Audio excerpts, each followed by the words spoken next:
पर संगतीची दुर्दशा झाली त्याची, रोज रोजच्या भांडण्याची हाणामारीची परवड लेकरा बाळाची, अन आई बापाची सुटका होईना व्यसनातून त्याची।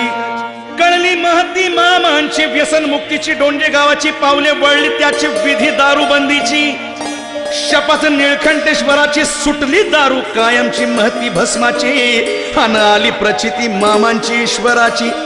जडली भक्ती श्रद्धेची अंतःकरणाची, संसार सुखाची आनंदाची, घडी बसली संसाराची लेकरा बाळाची, अन गोष्ट ही आनंदाची, अन व्यसन मुक्ती झाल्याची। ठेवा शुद्ध आचार, ठेवा शुद्ध आचार, तुमचा बदलेल विचार, नौका होईल पार। नाव भक्तांची किनारी लावली,